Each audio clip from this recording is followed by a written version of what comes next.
चलो रास्ता छोड़ो। हटो। जीजी, भाभी, जीजी, जीजी, क्या हुआ जीजी? भाभी क्या हुआ? अचानक क्या होगा? जे गौशाला में क्यों जा रही है? पता नहीं। अच्छा, सबला और रामू से मिलवाने लाई हो मैया। सबला, तुम्हें तो पता है ना मैं अपनी संतान के लिए कितना तरसी हूँ। हाँ, इसे किसी की बुरी दृष्टि तो ना लगी। तुम ही सहायता करो मेरी। अब हैं? इसमें सबला क्या करेगी मैया? ये तो गाय है।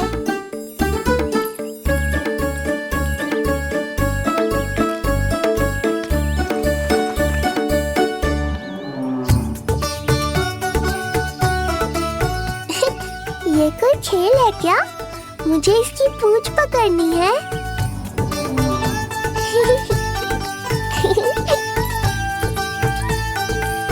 यशोदा,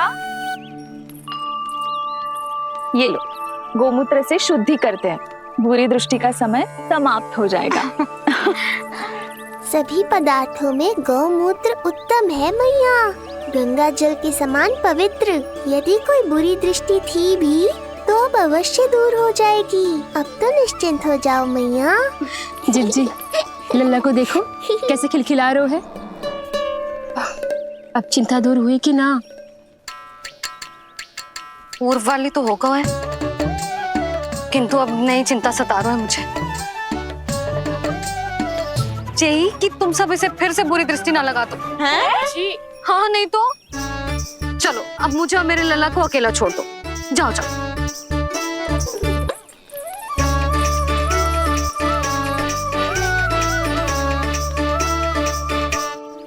सबला, तुम तो मुझसे पहले मैया बनो थी। तुम्हें तो जैसा अनुभव होगा। बताओ, इसकी सारी दृष्टि उतर गई ना? देखो सबला, जैसे रामू मेरा लल्ला है, वैसे जी नीलमणि तुम्हारा भी लल्ला है। तो इसकी गौ मैया होने के नाते तुम्हें ध्यान रखना होगा कि अब इसे किसी की भी बुरी दृष्टि कभी ना लगे।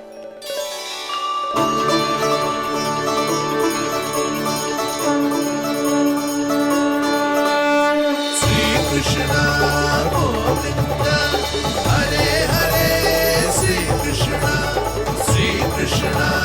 गोविंद हरे मुरारी श्री कृष्णा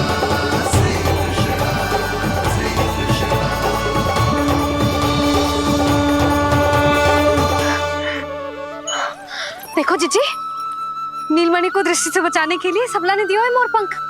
हाँ यशोदा, गाय एक माँ की तरह हमारी चिंता करती है, हमारा ध्यान रखती है। आज तो सच में सिद्ध हो गया, गाय सच में माता होती है। चलो अब भीतर चलते हैं, सुबह से दूध भी नहीं पिया इसने।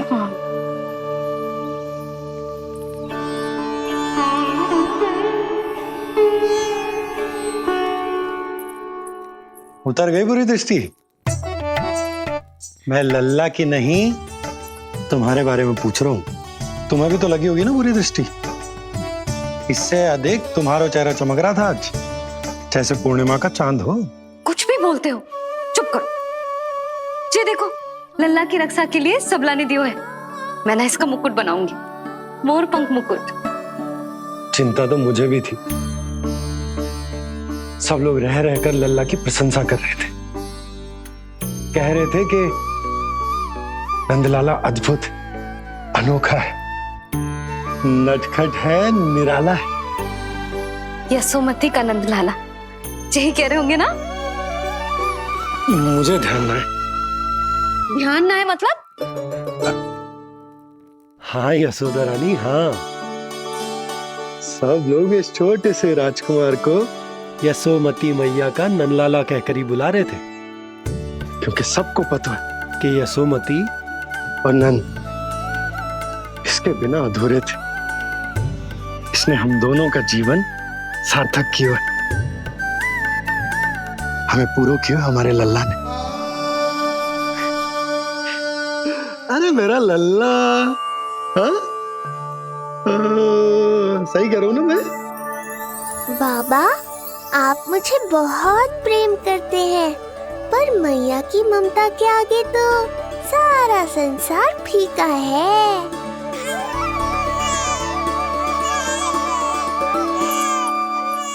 ये कह रो है कि मुझे मैया की गोद में जानो है, मुझे भूख लगी है।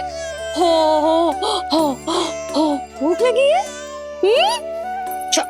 आ जाओ। क्या? अब क्या मैया अपने लल्ला को चैन से एकांत में दूध भी ना पिला सकती?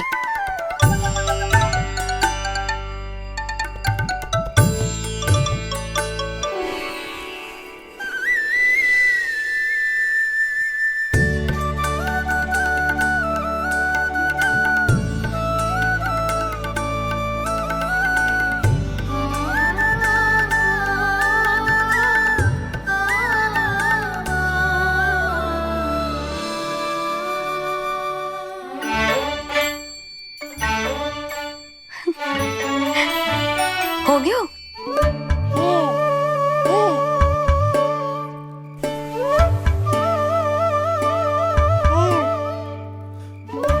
तेरी इस मुस्कान पर तो संसार न्यौछावर है, किंतु इससे मुझे कैसे पता चलेगा कि इतनी शीघ्र सच्ची में तेरा पेट भरा भी है कि ना?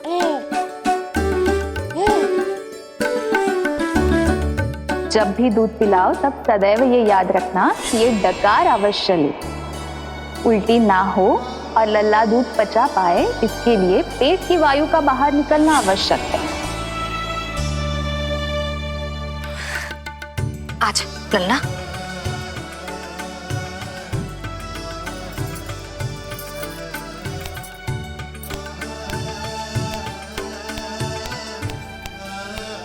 अभी तो इतना लाड प्यार कर रही थी मैया, और अब पिटाई कर रही हो। यशोदा, कैसी ध्वनि है ये? यशोदा, बालक है वो, पीड़ा होगी उसे। आपसे अधिक चिंता है मुझे इसकी। आप शांत रहो, और ये महिलाओं के विषय में आप मत बोलो ना। मैया को क्या हुआ? क्रोधित है क्या? योग माया, इससे पहले मेरी कोमल पीठ पिट पिट कर लाल हो जाए, बताओ ना कौन सी त्रुटि हो गई मुझसे? जन्म के पहले दिन ही इतनी पिटाई हो रही है, तो आगे क्या होगा?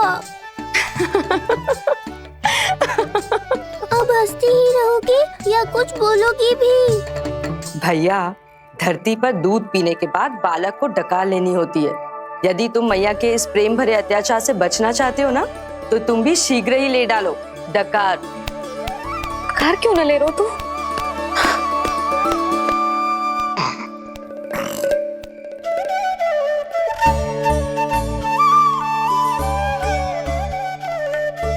बच गया।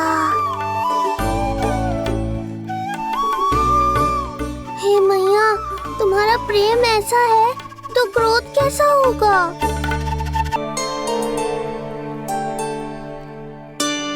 पूरे दिन विश्राम ना किया तुमने? थक गई होगी, विश्राम कर लो।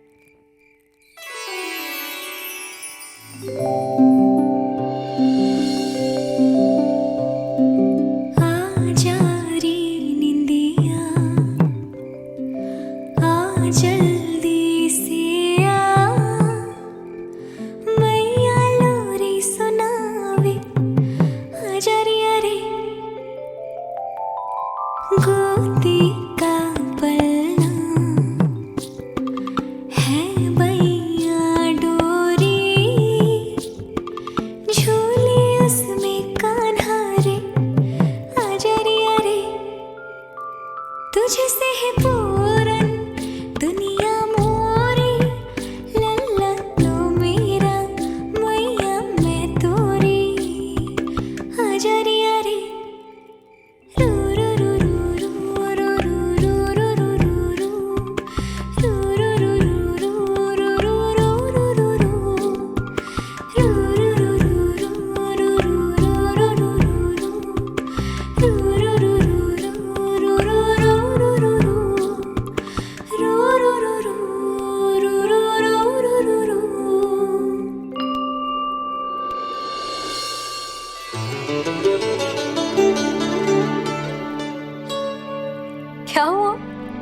मेरी लोरी अच्छी ना लगी? आपकी लोरी से भी अच्छा कोई और गाना हो सकता है क्या मैया? आजा लल्ला।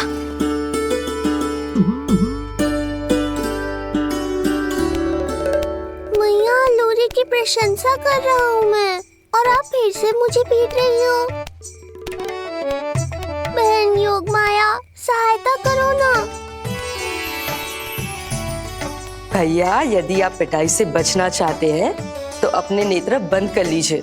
यहाँ पृथ्वी पर ऐसे ही सोया जाता है। यदि मैं सो गया तो इस संसार का संचालन कौन करेगा? कथन तो सत्य है आपका। पर यदि मैं नहीं सोया तो मैया भी पूरी रात नहीं सोएंगी। धरती पर बालक होना तो ईश्वर होने से भी अधिक कठिन है। हाँ, ये सत्य है कि आप सो नहीं सकते, किंतु मैया को चिंता मुक्त करने के लिए अपने नेत्र बंद करके सोने का नाटक तो कर सकते हैं ना। ये हुई ना बात। ऐसे अच्छे अच्छे सुझाव देकर बहन होने का कर्तव्य निभाती रहना।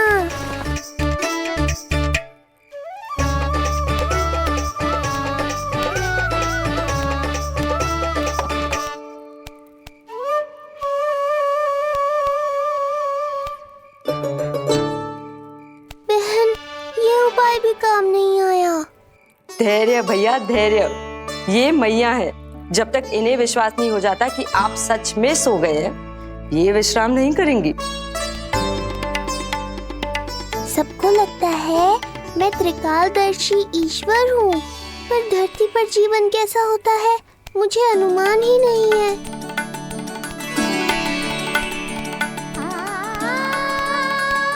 अब आप भी विश्राम करो मैया।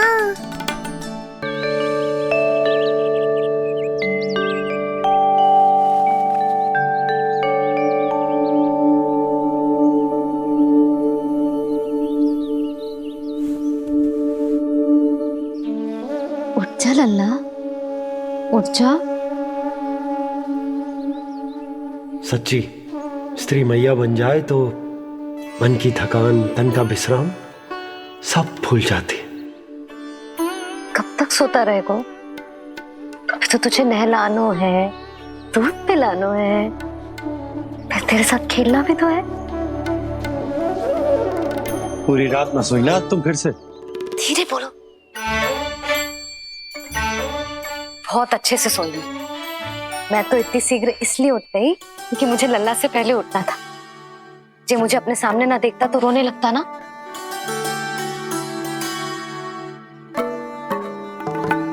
पर अब तो मैया सामने है ना। अब तो उठ जा मेरे प्यारे, मेरे राज दुलारे, मेरी आंखों के तारे। उठ जा लल्ला।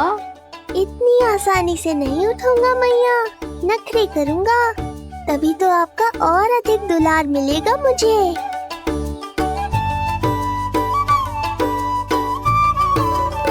अपनी मैया का कहा नहीं माने को? भावुक करके अपनी बात मनवा रही हो मैया।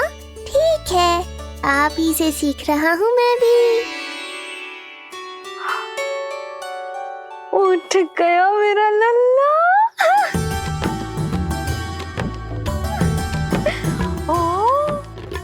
कितना अद्भुत है मैया और लल्ला का ये संबंध।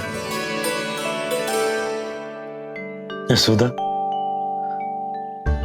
नीलमणि के आने से सच्ची शांति प्राप्त हुई हमारे हृदय को। एक पल की भी शांति नहीं मिलनी चाहिए किसी को। बालक, वृद्ध, जवान, जो भी सामने आए मार डालो सबको। जाओ, घेर लो सबको।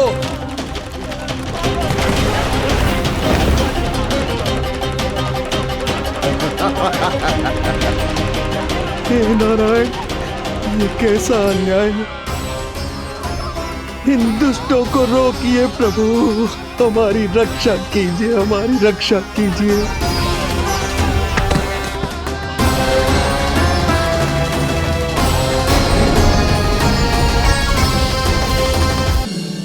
हमारे हृदय को ही क्यों, पूरे गोकुल प्रदेश को शांति प्रदान करेगा जे।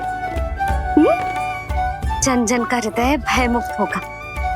अत्याचारियों को सबक सिखा के पूरे गोकुल राज्य में प्रेम और शांति का राज स्थापित करेगा हमारा लल्ला। हाँ? अरे शीघ्र बचाओ कोई।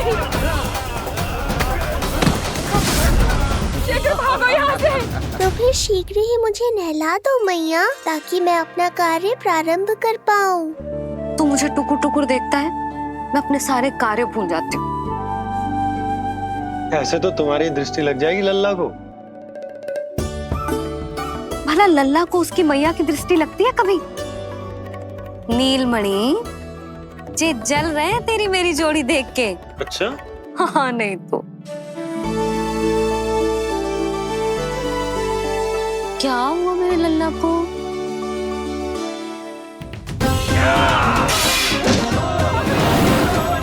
शीघ्र बता, कहाँ है विष्णु? ओहो, देर हो रही है। अब तो एक ही उपाय बचा है मेरे पास। ओ, क्या हुआ लल्ला को? हाँ, लल्ला को भूख लगो है? मैं लल्ला को दूध पिलाती हूँ। अरे मैया, दूध के लिए नहीं रो रहा हूँ मैं। इसकी लंगोट देख लो, कहीं गीली तो नहीं हो गई है। संभव ही ना है, अभी कुछ क्षण पहले तो बदली थी। क्या हुआ?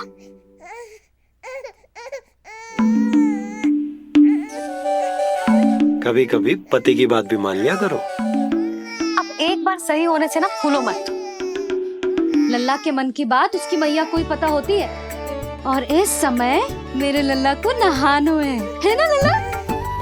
हाँ मैया, बस अब शीघ्र ही मुझे नहला दो, बाकी सब मैं संभाल लूंगा।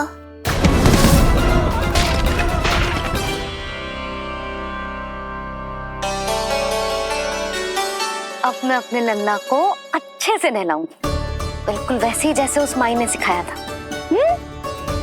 मैया, आपको नहीं पता कि आपका ये निर्णय कितने निर्दोष प्राणियों की रक्षा करने वाला है, क्योंकि आपका लल्ला एक अद्भुत लीला करने वाला है।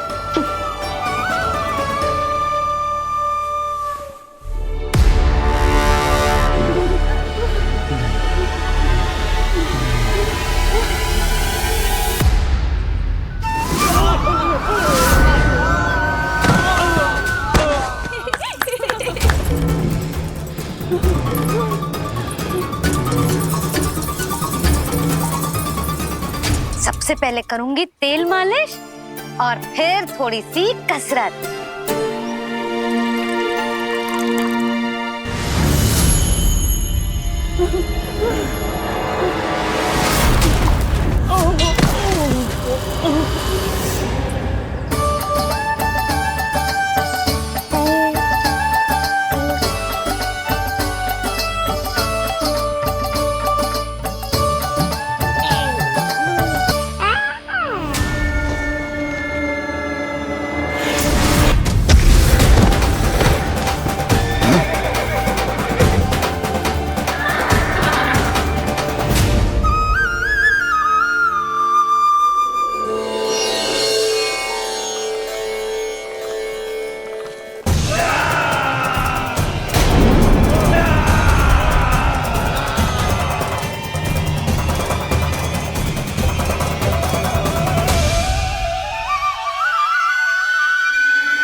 अब लगेगो लल्ला को चिपचिपा उपटन।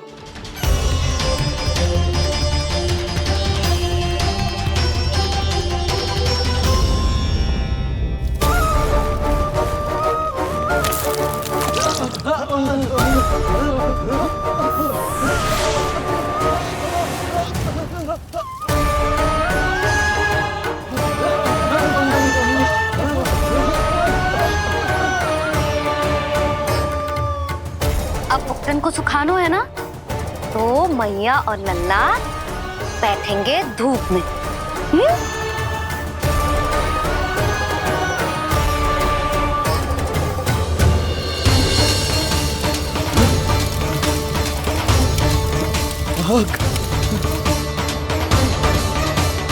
ये हुई ना बात, थोड़ी गर्मी का अनुभव करना भी आवश्यक होता है मैया।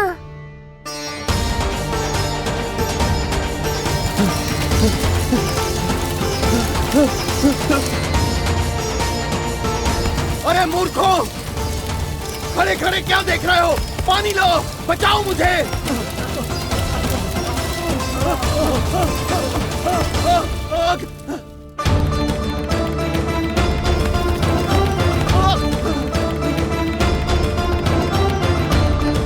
बस बस हो गयो लल्ला, केवल नहाना बाकी है।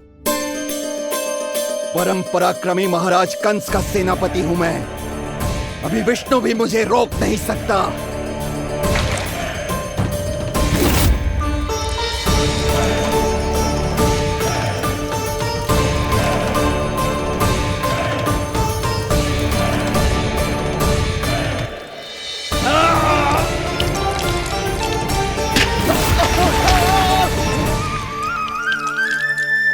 पानी बहुत गर्म तो ना है? तेरे लिए तो नहीं, पर इन राक्षसों के लिए बहुत गर्म है ये जल।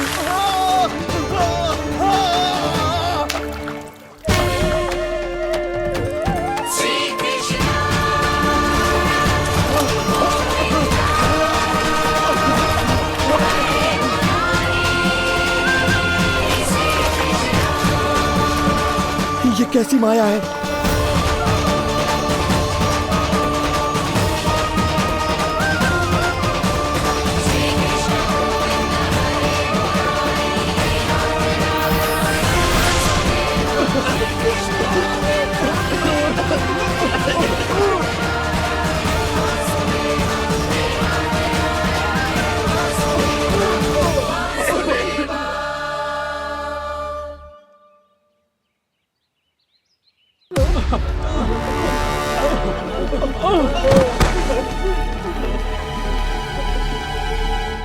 स्नान समाप्त।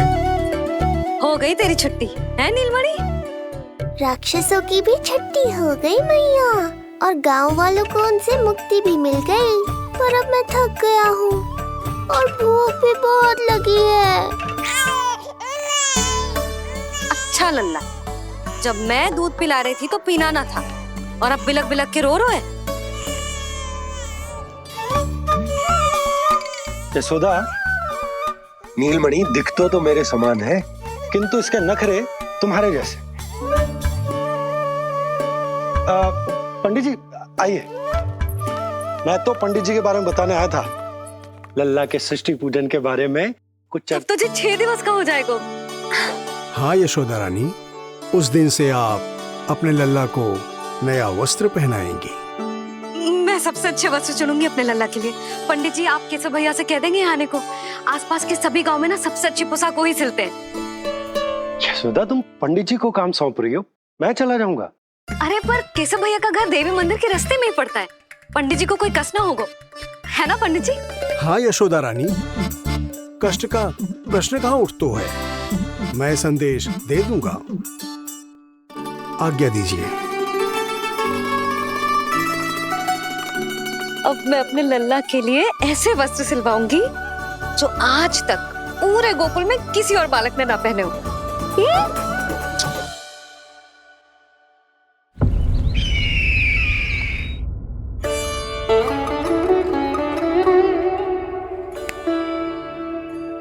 ये क्या है देवकी? ये देखिए स्वामी, ये वस्त्र मैंने अपने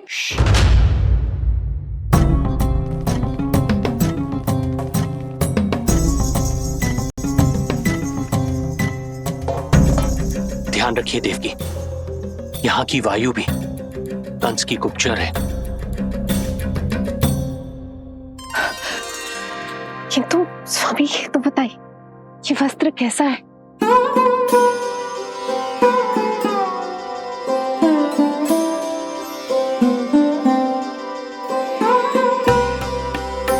ये वस्त्र नहीं, अपनी ममता सी ली है आपने। उस पे ये वस्त्र बहुत अच्छा लगेगा। आप समझ क्यों ना रहो केशव भैया, बस वही वस्त्र दिखाना जो मेरे लल्ला पे सबसे अच्छे लगे। हाँ ये देखिए,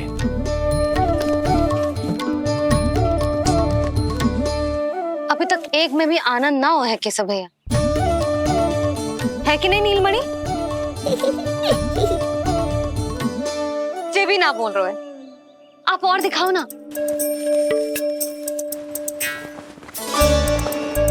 इतने सारे वस्त्र पहनो तो कोई एक ही है ना यशोदा? हाँ, किंतु छाटना तो पड़ेगा ना, सबसे अच्छा वाला पहनाना है कि ना। कैसा भैया, वो वाला दिखाओ। ये वाली? हाँ लल्ला।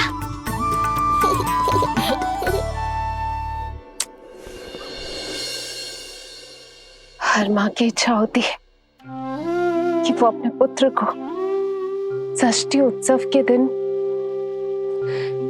सबसे अच्छे वस्त्र पहनाए।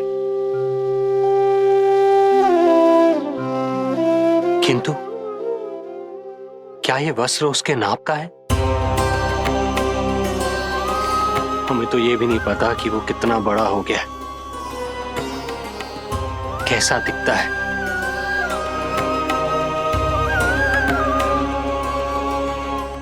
ये पहरेदारों ने दिया है। देवकी, हम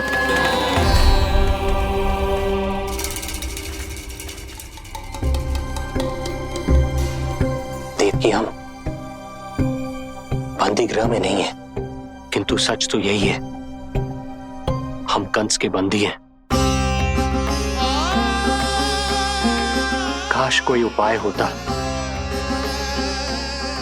किसी प्रकार हमारा पुत्र तुम्हारे सिले ये वस्त्र पहन पाता। काश।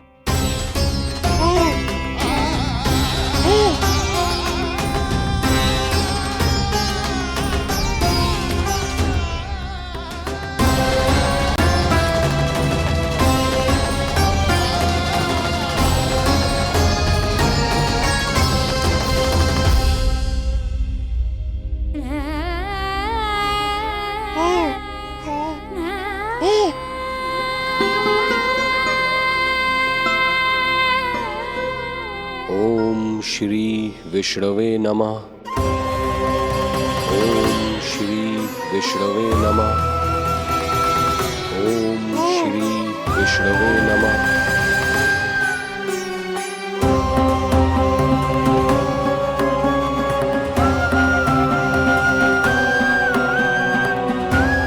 हमें तो ये भी नहीं पता कि वो कितना बड़ा हो गया, कैसा दिखता है।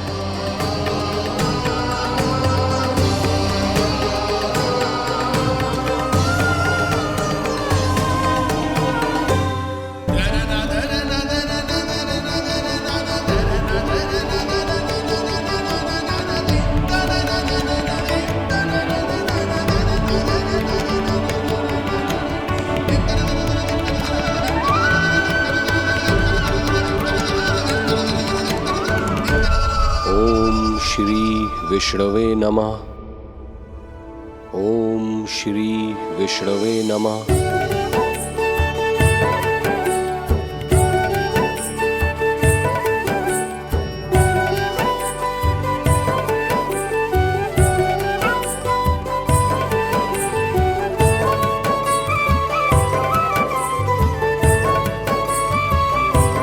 ओम श्री विष्णवे नमः। ओम श्री विष्णवे नमः।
लल्ला जी अच्छी लगी?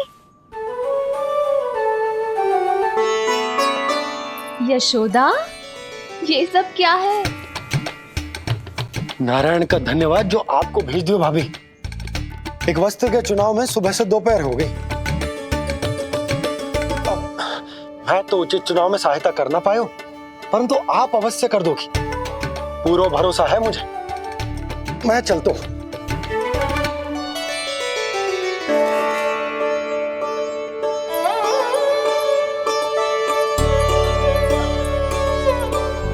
मैं क्या करूं जीजी? कोई वस्त्र मिलना भी तो चाहिए ना, जो मेरे नीलमणि के योग्य हो। समस्या तो गंभीर है। किंतु महारानी जी, इससे अच्छे वस्त्र आपको पूरे मथुरा मंडल में और कहीं नहीं मिलेंगे। चिंता की कोई बात नहीं है, हम ऐसे वस्त्र ढूंढेंगे जो हमारे राजकुमार को बहुत अच्छे लगे, है ना नीलमणि?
इसी के नाप का है।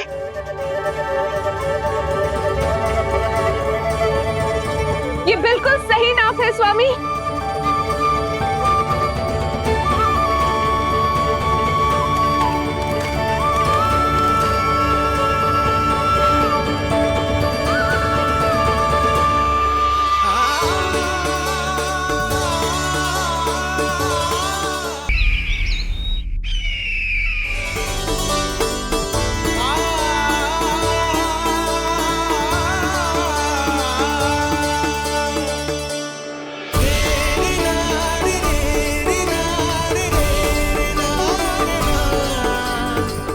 बोलो पुत्र, कैसे लगे ये वस्त्र?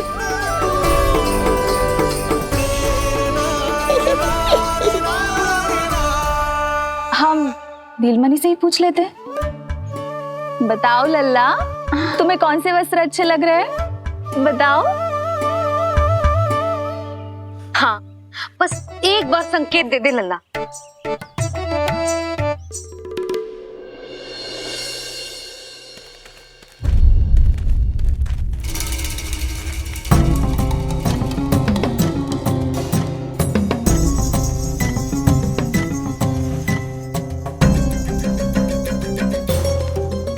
हमारी एक टुकड़ी घायल अवस्था में वापस आ चुकी है। अवश्य ही कुछ बुरा हुआ है उनके साथ। तुम दोनों सतर्क रहना, हमारे कंस महाराज कभी भी आ सकते हैं।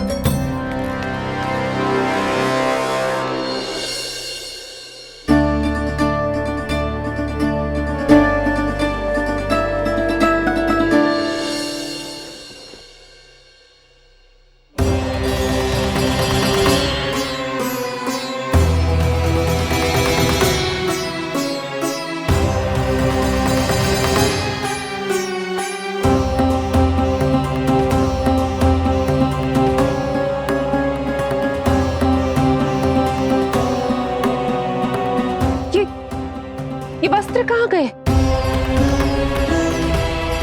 अवश्य ही हमने स्वप्न देखा होगा देवकी। यदि स्वप्न था तो मेरे बनाए वस्त्र कहाँ गए स्वामी?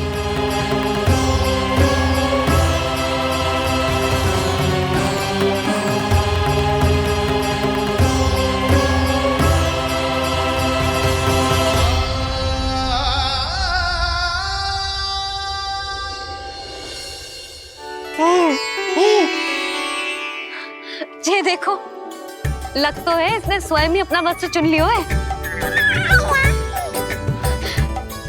जे वाला दिखाइए। कौन सा? जे वाला? हाँ, जे वाला।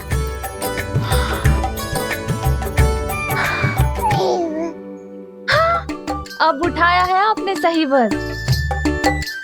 क्या केशव भैया, तब से जो सिली हुई पोशाक रखो है आपने, और हमें तब से आप पूरा वस्त्र दिखा रहे थे।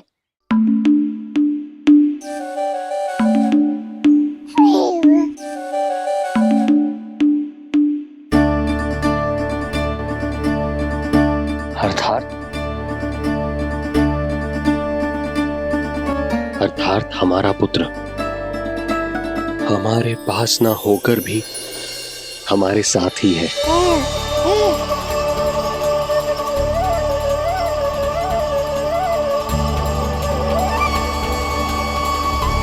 सही कहा स्वामी, हमारे पुत्र को मेरे बनाए गए वस्त्र पसंद आए।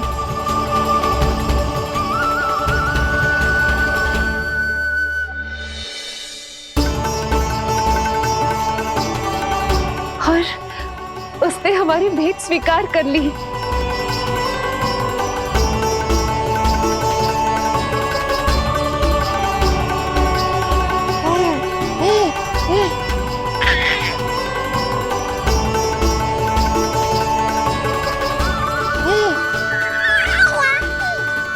आपकी लीला अद्भुत है प्रभु। ये लीला मेरी नहीं देवी, मां की, ममता की है। मुझे तो बस अपने कर्तव्य का भान है। दो माओं का पुत्र होने के नाते मैं उन दोनों में से किसी की भी इच्छा को अनदेखा नहीं कर सकता। मैं वरदान देता हूं कि यदि अब से कोई भी मेरी मूर्ति को अपना पुत्र समझकर अपने घर में पालेगा, तो मैं स्वयं उस घर में उनका पुत्र बनकर निवास करूंगा और लड्डू गोपाल कहलाऊंगा।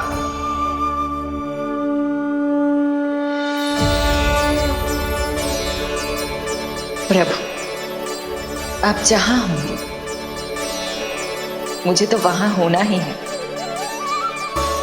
आज से मैं भी उस घर में सुख और समृद्धि के रूप में वास करूंगी और उस घर के प्राणियों की प्रत्येक इच्छा पूर्ण करूंगी। मैं बहुत प्रसन्न हूँ आज, क्योंकि मेरी मैया भी प्रसन्न है और माँ भी।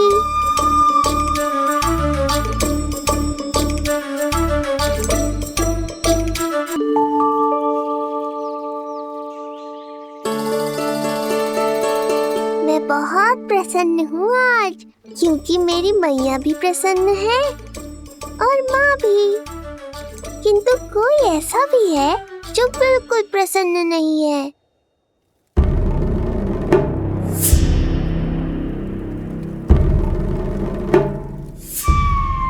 किसने की तुम सबकी ये अवस्था? किसकी मृत्यु ने पुकारा है उसे? उत्तर दो। हम नहीं जानते महाराज, वहां कोई था ही नहीं, किंतु कोई तो था महाराज। विष्णु था वो, छलिया विष्णु। कहां छुपा हो सकता है वो?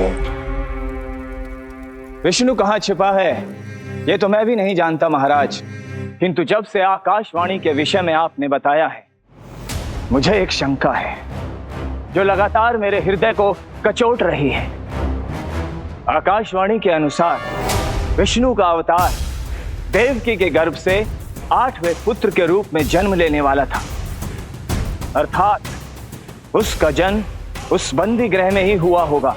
तो फिर वो वहां से भागा कैसे? और उसे तो पुत्र होने वाला था महाराज।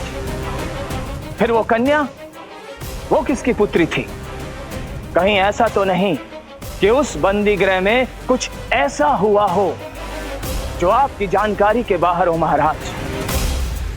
और यदि कुछ ऐसा हुआ है तो क्या वसुदेव और देवकी के जानकारी के बिना ऐसा हो सकता था? मुझे तो लगता है महाराज कि आपकी बहन और आपके बहनोई दोनों ही आपके शत्रु विष्णु के साथ मिले हुए हैं। मेरी बहन और मेरा बहनोई, उनमें इतना साहस नहीं है। उन कायरों ने तो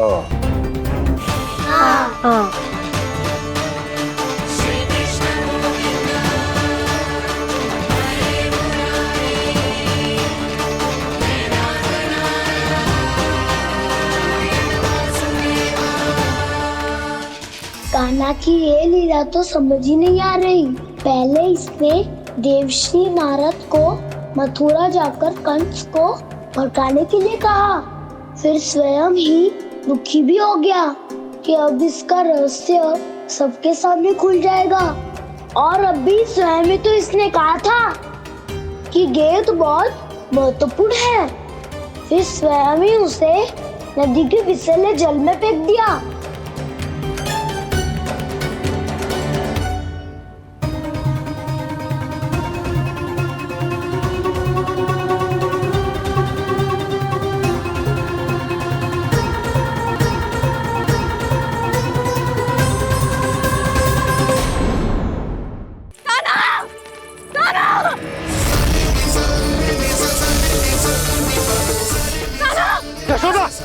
यशोदा रुको। छोड़ दो मुझे, छोड़ दो मुझे। जीजी संभालो, बावली हो गई है। जीजी संभालो। देखो अब कैसे तुम्हारे अस्थियों को तोड़कर छोटे छोटे टुकड़ों में बदल दूंगा मैं।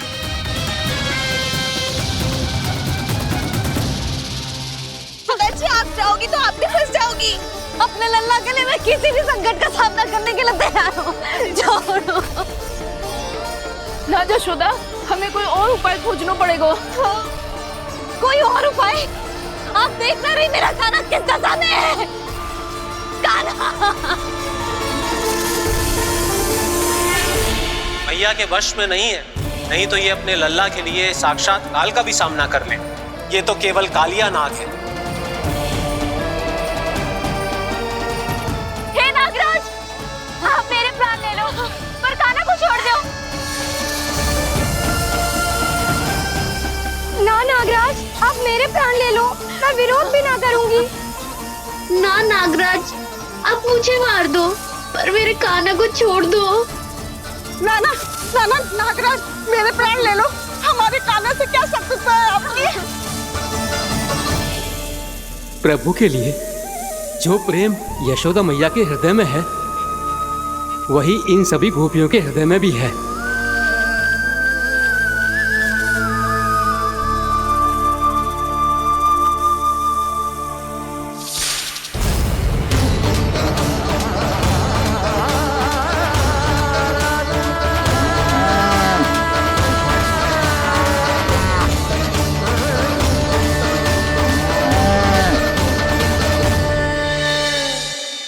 यशोदा, यशोदा,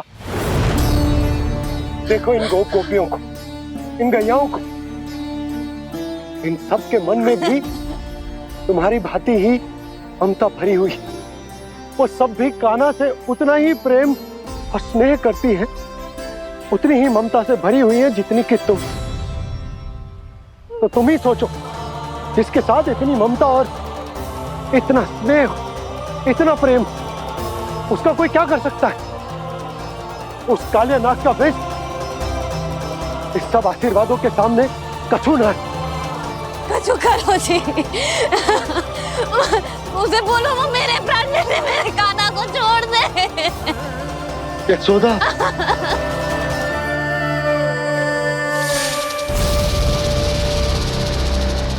केवल इन्हीं में नहीं देवराज, नाग पत्नियों के हृदय में भी ममता का वही प्रेम उमड़ रहा है। देखिए। मैं आपके हाथ जोड़ती हूँ स्वामी, इस बालक को छोड़ दीजिए। ये अवश्य ही कोई दिव्य आत्मा है स्वामी। हम आपसे विनती करते हैं स्वामी, इस नन्हे बालक को हानि मत पहुंचाइए स्वामी। मेरी पत्नियां मेरे ही शत्रु के लिए विनती कर रही हैं। अब यदि इसके पक्ष में एक शब्द भी कहा तुम सबने, तो मैं इस बालक से पहले तुम सबके प्राण ले लूंगा। हो रहा प्रसन्न नाग कालिया, विजय को निश्चित जान। रोते बिलखते व्याकुल सब, संकट में देख कान्हा के प्राण।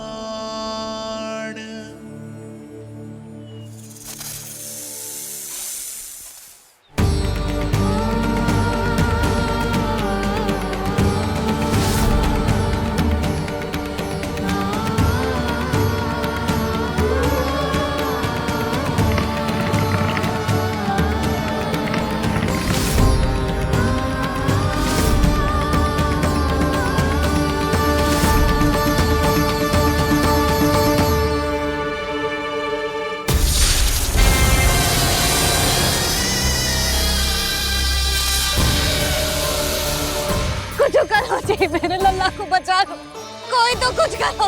जीजी संभालो यशोदा। यशोदा, यशोदा तुम शांत हो जाओ, मैं कान्हा को वापस लेकर आऊंगा, मैं रक्षा करूंगा उसकी। ना नंदराज, नंदराज नहीं, कम से कम आप तो समझो नंदराज, कालिया के पास आप जाओगे तो आप भी फंस जाओगे।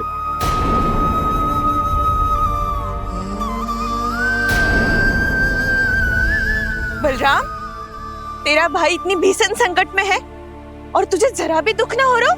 क्या आप सब अब तक नहीं समझ पाए कि कान्हा सच में कौन है? छोटे बाबा, आप तो उसका सत्य जानते हैं ना?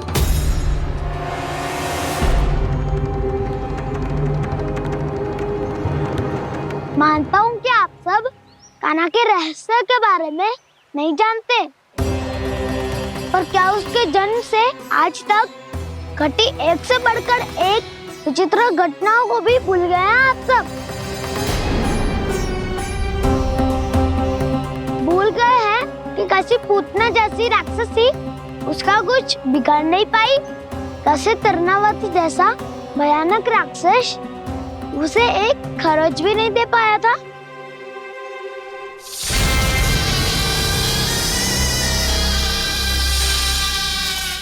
आप सबने अपनी आंखों से देखा था ना, बकासुर से कान्हा की रक्षा करने देवता स्वयं आए थे। पर सत्य तो ये है कि वो सभी देवता भी उस असुर के सामने असमर्थ हो गए थे। तब कान्हा ने बहुत ही आसानी से उस भयंकर असुर का वध किया था, एक ही बार में धराशायी कर दिया था उसे। तो आप सभी सोचिए, बार बार ऐसे असाधारण कार्य करने वाला बालक साधारण कैसे हो सकता है? अब तो आरंभ से ही सारा सत्य जानते हैं छोटे बाबा। रहस्य छुपाने में सदैव कान्हा की सहायता करते आए हैं आप, और आज आप स्वयं ही उसके सत्य को भूल रहे हैं। और तुम सब भी तो जानते हो कान्हा की शक्तियों के बारे में, तो क्या तनिक भी विश्वास ना है अपने सखा पे? बलराम, तू क्या कह रहे है? मैंने जो कहा उसका एक एक शब्द सत्य है छोटी माँ। यदि प्रभु की इच्छा हुई तभी कुछ ही क्षणों में सब कुछ अपनी आंखों से स्वयं अनुभव कर लेंगे आप।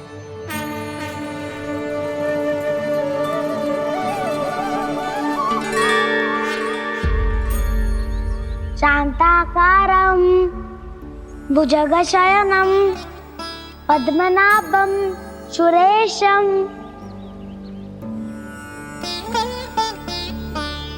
विश्वाधारं गगनसदृशं मेघवर्णं शुभांगं लक्ष्मीकान्तं कमलनयनं योगी वीर ध्यान गम्यम् वन्दे विष्णुं भवभयहरम् सर्वलोकैकनाथम्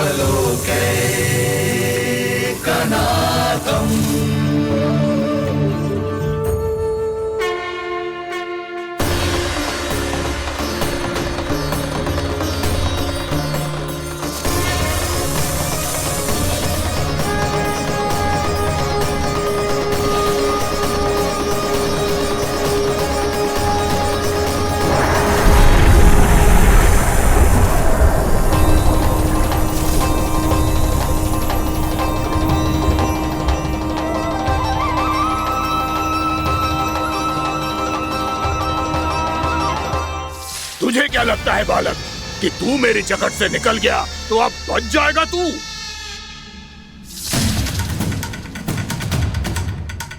मेरे विष से अपनी प्राण रक्षा करने में सफल रहा, मेरी जकड़ से भी छूट गया, पर मेरे दंश से नहीं बच पाएगा।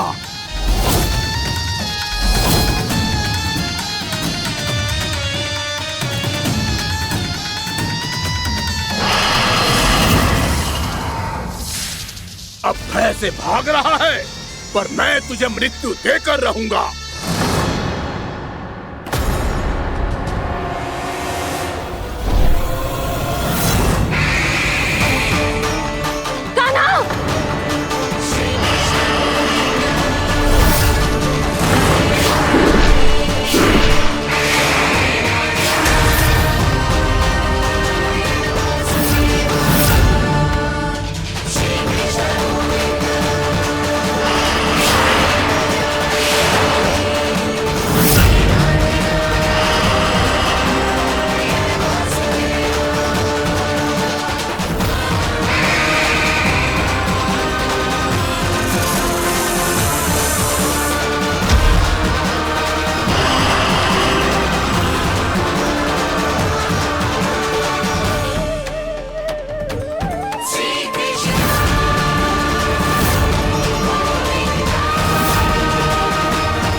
मेरा नन्हा सा कान्हा कितनी देर भाग पाएगा?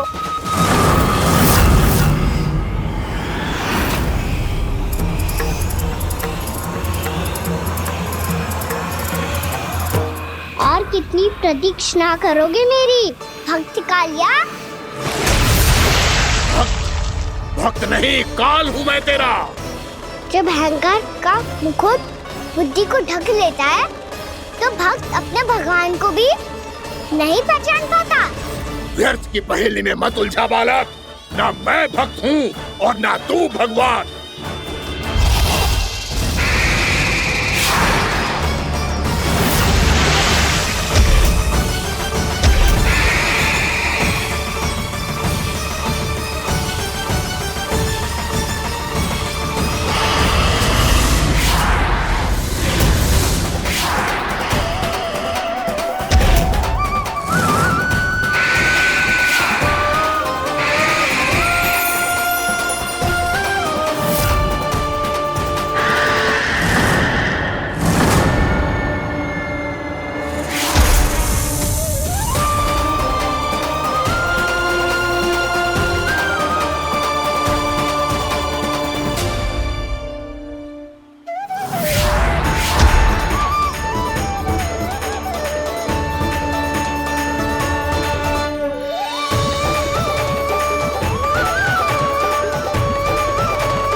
उसे छूकर कालिया नाग का हलाहल जैसा विष भी चरणामृत बन गया है और यमुना जी के जल में फैल चुके विष के प्रभाव को भी नष्ट कर रहा है।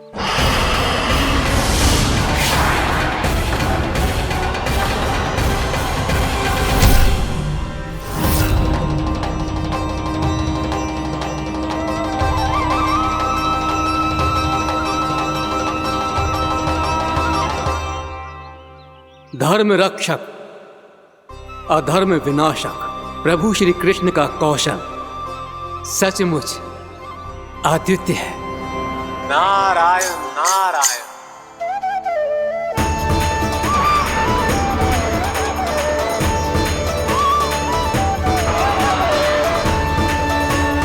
मेरा भार तुम्हारे भीतर के अहंकार का प्रतीक है कालिया। अब तुम्हारा अहंकार, तुम्हारा अनपान मेरे पाँव के नीचे है और तुम्हारी पूंछ अर्थात तुम्हारे प्राण मेरे हाथ में। अब तुम क्या करोगे भक्त?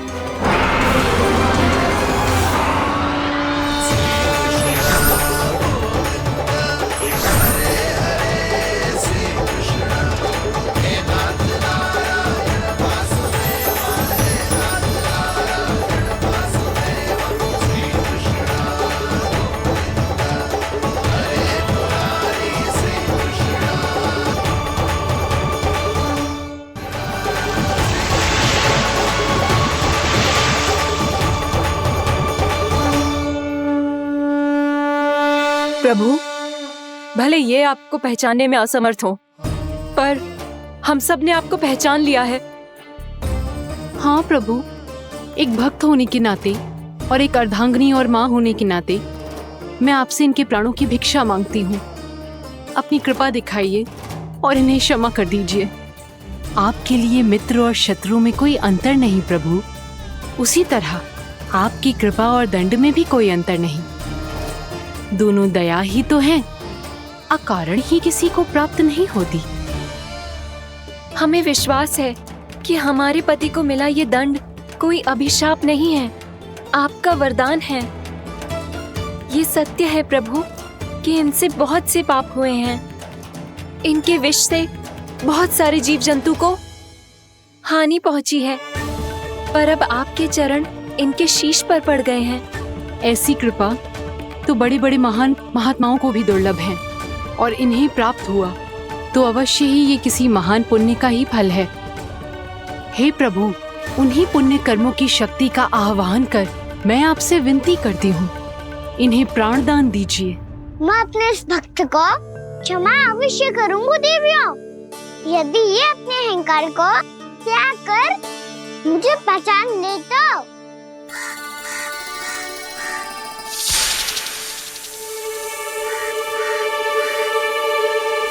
मैं तुम्हें श्राप देता हूँ, जितनी विषैली तुम्हारी जिह्वा है उतने ही विषैले सर्प बन जाओ तुम।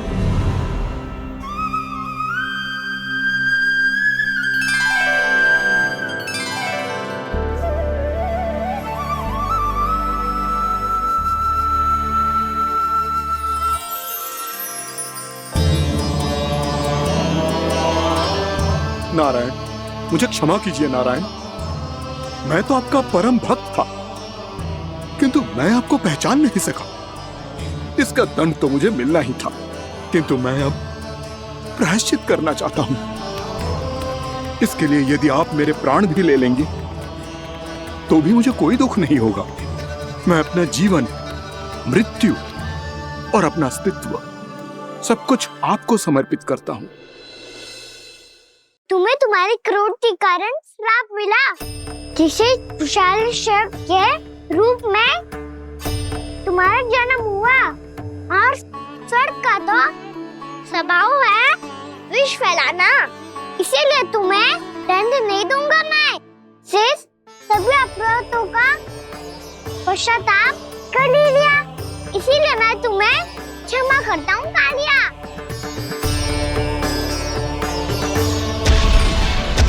पर तुम्हें यहाँ से दूर समुद्र के बीच जाकर रहना होगा, जहाँ किसी निर्दोष का जीवन तुम्हारे विष से प्रभावित ना हो। मैं चाहकर भी आपकी इस आज्ञा का पालन नहीं कर सकता। मैं असमर्थ हूं प्रभु, क्योंकि यदि मैं इस क्षेत्र को छोड़कर गया तो मेरी मृत्यु निश्चित है। आपसे क्या छुपा है प्रभु? आप तो जानते हैं कि सर्प जाति और आपके वाहन गरुड़ के बीच अनंत शत्रुता चल रही है, जिसका प्रारंभ नागों के द्वीप नागालय से हुआ था। उस द्वीप पर छोटे जीवों को निगल जाने के लिए सर्प थे और गरुड़ को सर्पों का स्वाद बहुत प्रिय था, इसलिए वो बार बार नागद्वीप जाने लगा था। पर इस कारण पूरी सर्प जाति उससे आतंकित हो गई थी, इसलिए जब भी गरुड़ वहां पहुंचता तो सभी सर्प छिपने लगते। जब गरुड़ को इसका आभास हुआ तो उसे बड़ा क्रोध आया और वो उत्तेजना में भरकर सर्पों का शिकार करने लगा। भूख ना होने पर भी उन्हें मारने लगा। अब सर्पों के प्राण हरना उसके लिए खेल बन गया था।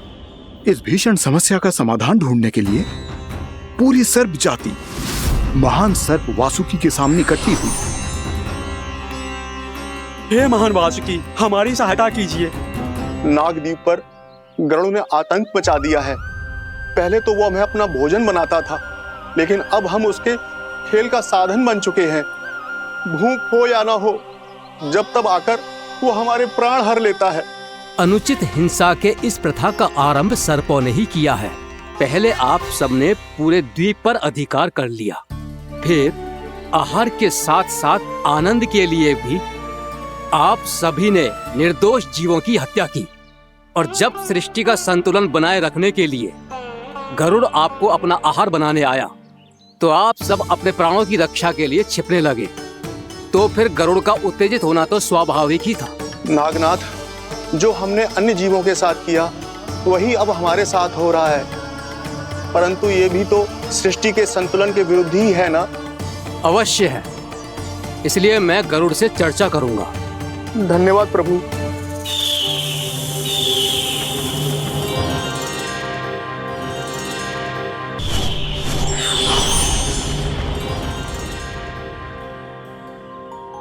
श्री नारायण के वाहन पक्षीराज गरुड़, मैं संपूर्ण सर्प जाति की ओर से आपसे एक निवेदन करने आया हूँ।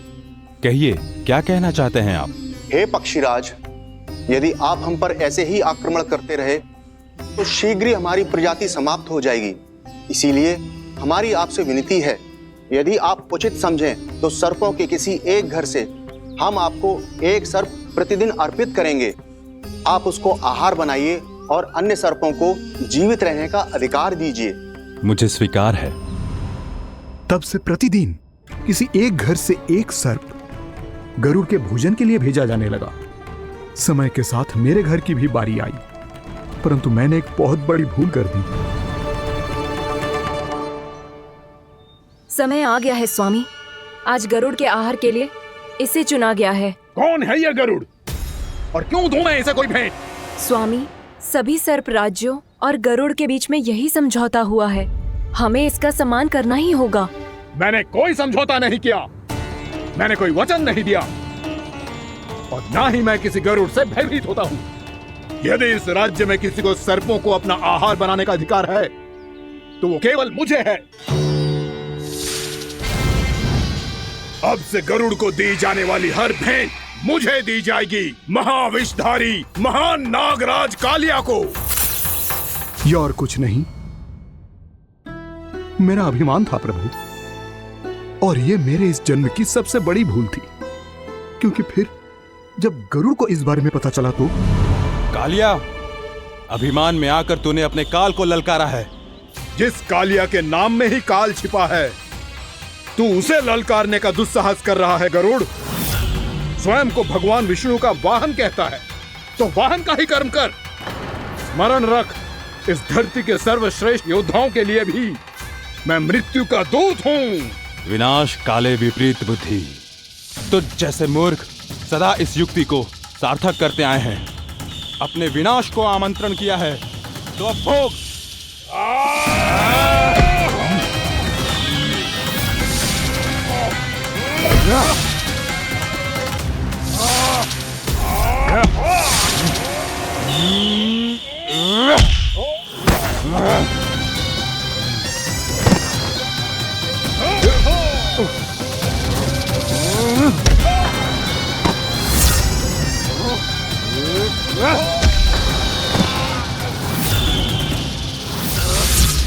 जिसने मेरा भोजन चुराने की धृष्टता की है वो इसी योग्य है। तू मुझे जानता नहीं है गरुड़, मैं महाविषधारी नाग कालिया हूँ। तेरा इतना दुस्साहस कि तूने मुझ पर चरण से प्रहार किया। वाह!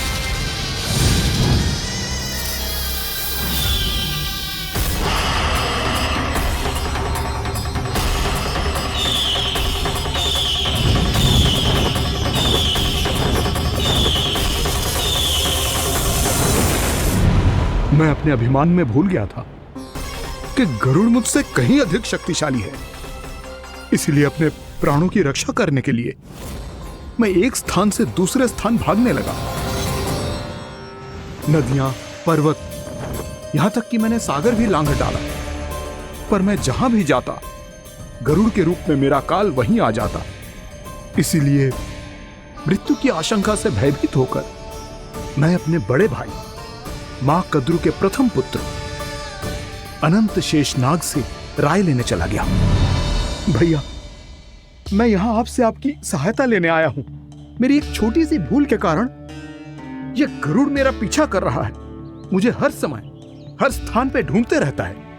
यदि उसने मुझे ढूंढ लिया तो वो निश्चित ही मेरे प्राण ले लेगा। मुझे कोई ऐसा स्थान बताइए जहां मैं अपनी पत्नी और अपनी संतानों के साथ शांति से रह सकूं। तुम यमुना नदी के किनारे वृंदावन क्षेत्र में जाके वास करो कालिया। गरुड़ वहां प्रवेश नहीं कर सकता क्योंकि उसे ऋषि सोबरी का श्राप मिला हुआ है।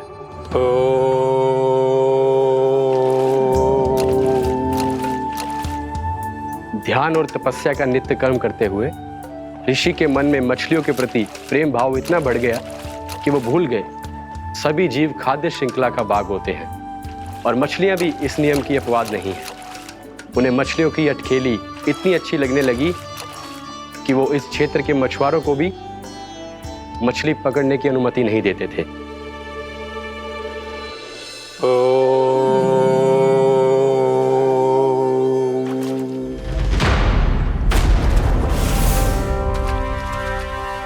उस दिन वो उस पक्षी को नहीं रोक पाए, पर तब से सावधान रहने लगे।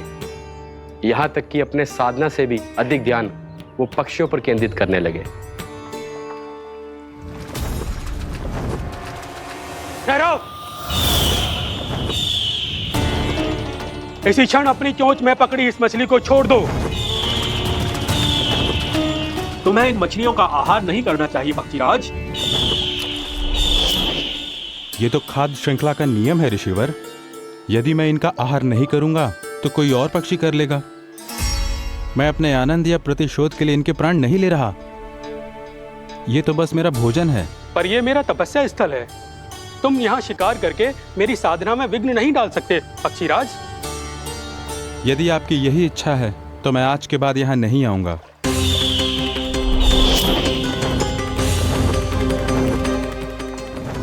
पर आज ये मछली मेरे आहार के रूप में पकड़ी जा चुकी है।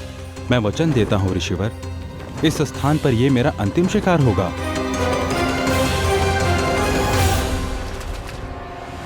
आज के बाद यदि तुमने वृंदावन की निकट उड़ान भी भरी तो तुम सैकड़ों टुकड़ों में फटकर मारे जाओगे पक्षीराज। ये मेरा श्राप है।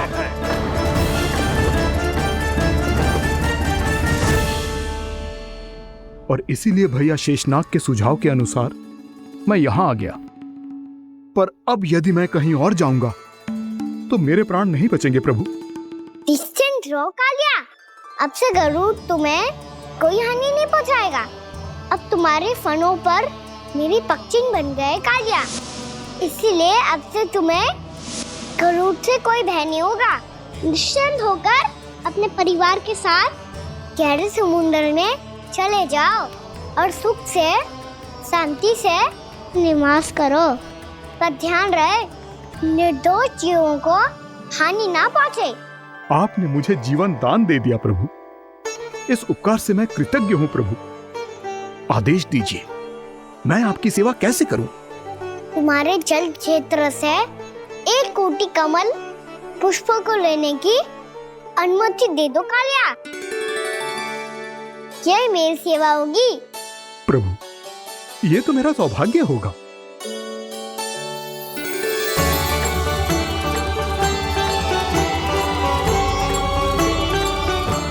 1 कोटि के स्थान पर हम 3 कोटि कमल पुष्प ले आए प्रभु।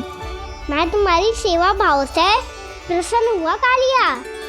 रमनाक द्वीप पर चले जाओ ताकि तुम्हारे कारण फिर कभी किसी निर्दोष जीव को हानि ना पहुंचे और न ही तुम्हारा विष मेरे प्रिय यमुना नदी के जल को दूषित कर पाए।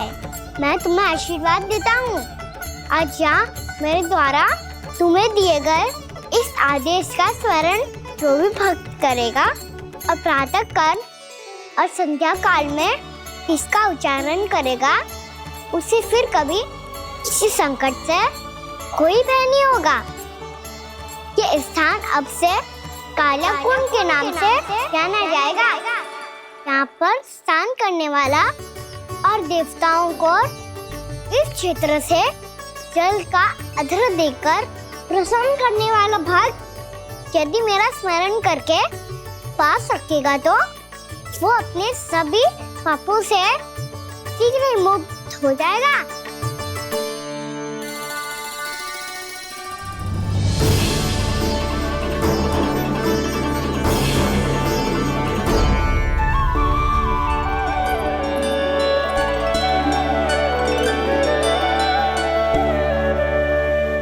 कौन है जी भगवान जिसने अभी अभी कालिया जैसे विशाल विस्तर का सामना किया?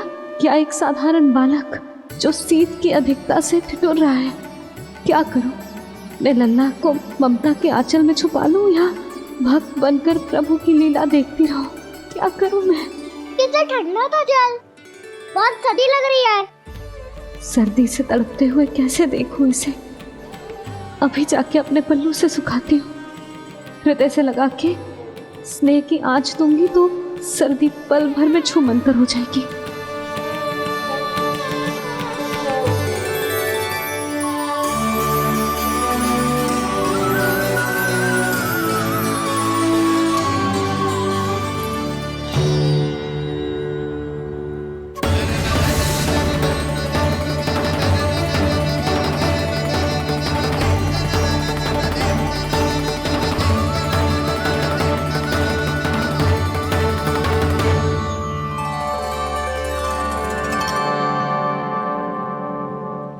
मेरी आवश्यकता ना है इसे।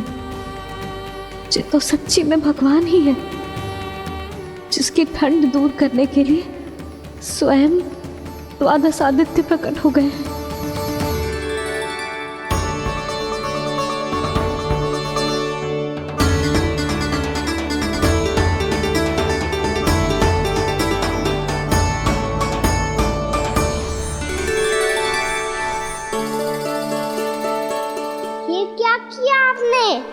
मैया मुझे अपने हृदय से लगाने वाली थी कि आप सब प्रकट हो गए। क्षमा कीजिए प्रभु, पर आपको भीगा हुआ देखकर, ठंड से ठिठुरता हुआ देखकर हमसे रहा नहीं गया। हम अपने वश में नहीं थे प्रभु। भक्ति से भावुक होकर हम प्रकट होने पर विवश हो गए थे। हमारी किरणें जैसे स्वयं ही फूट पड़ी और दौड़ पड़ी आपको सुखाने के लिए। मैं आपका प्रेम, आपकी भक्ति समझता हूं आदित्यगण, और इसीलिए इस समय मैं जहां खड़ा हूं, इस स्थान को द्वादश आदित्य टीला के नाम से जाना जाएगा। द्वादश आदित्य टीला के नाम से जाना जाएगा। हम धन्य हो गए प्रभु। और कहाँ जा रहा है? जो गड़बड़ किया है उसे सुधारिए तो सही। प्रभु आज्ञा दीजिए। अपना दाम इतना अधिक बढ़ा दीजिए कि मुझे स्वेद आने लगे, ताकि मैया मुझे स्वेद में लीला देख के और भूल जाए कि मैं ही भगवान हूँ, और मैया मुझे अपनी गोद में उठा के ले जाए।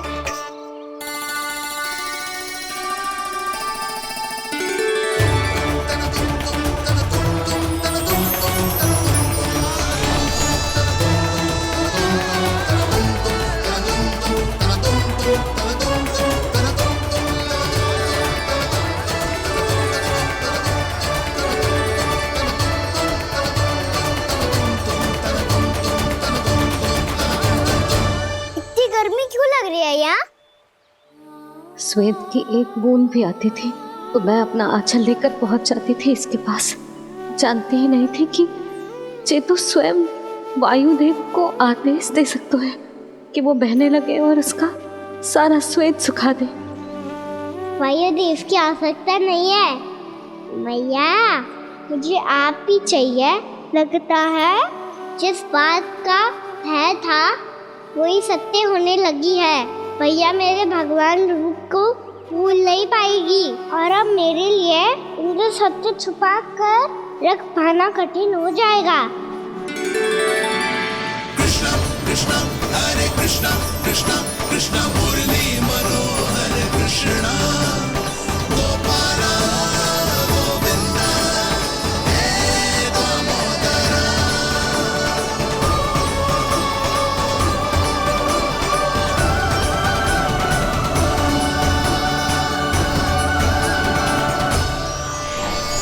प्रभु, आपके श्वेत से बने इस प्रसंगदान सरोवर का प्रणाम स्वीकार कीजिए।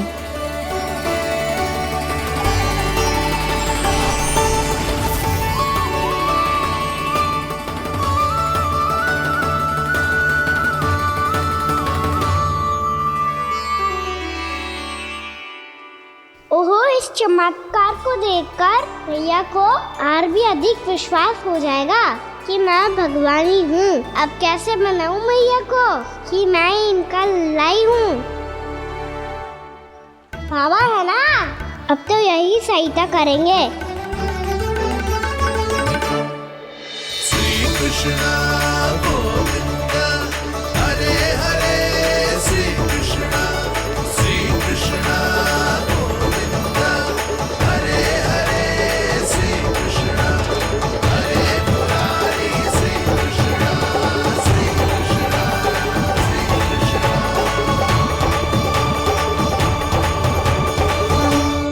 बाबा एक कोटी ना, मैंने तो 3 कोटी कमल पुष्पों का प्रबंध कर दिया है और चिंता करने की आवश्यकता ना है। 1 कोटी कमल के स्थान पर 3 कोटी कमल पुष्प मिल गए हैं। हाँ कान्हा, मैं उचित संदेश के साथ ये सारे पुष्प उस कंस के पास भिजवाता हूँ। महाप्रक्रमी कान्हा की जय। वृंदावन रक्षक कान्हा की जय। महाप्रक्रमी कान्हा की जय। भानु जी नंदराज, बाकी गांव वालों को लेकर ये सारे पुष्प इकट्ठा करो और कंस के दरबार में पहुंचाओ। जी।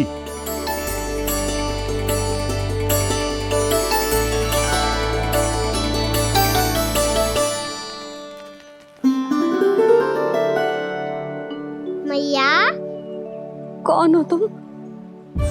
मुझे पता था मैया, जब आपको सत्य पता चलेगा तो आप मुझे मैया की तरह स्नेह ना कर पाओगी। इसीलिए आज तक सत्य छुपाता आया हूँ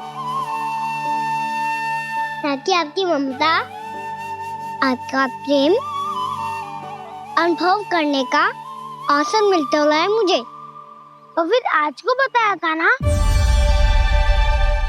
जो रहस्य तुमने बरसों तक छिपाया था उसका भेद खुलने में तुम्हारा ही योगदान है। मुझे कालिया के शीश पर अपने पद चिन्ह रखकर उसे मुक्त कराना था दाऊ, वचन दिया था मैंने उसे। इसके अतिरिक्त निर्दोष पशु पक्षियों के जीवन को कालिया के विष से ही बचाना था मुझे। इसमें कंस को तो सम्मिलित करना ही था ताकि जब मैं कालिया का सामना कर रहा हूँ तो वो किसी और असुर को समस्या बनाकर वृंदावन ना भेज दे। पर इस सबसे बड़ा एक कारण और था दाऊ, मैं चाहता था कि मैया को सत्य पता चल जाए। पर क्यों कहा ना, क्योंकि मुझे लगने लगा था कि मैया से ये रहस्य छुपाकर इनके साथ धोखा कर रहा हूँ। अपराध बोध से दबा जा रहा था मैं।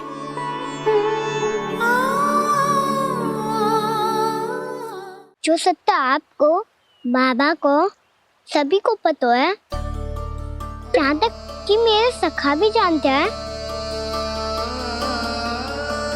वो सत्य मैंने मैया से छिपाया।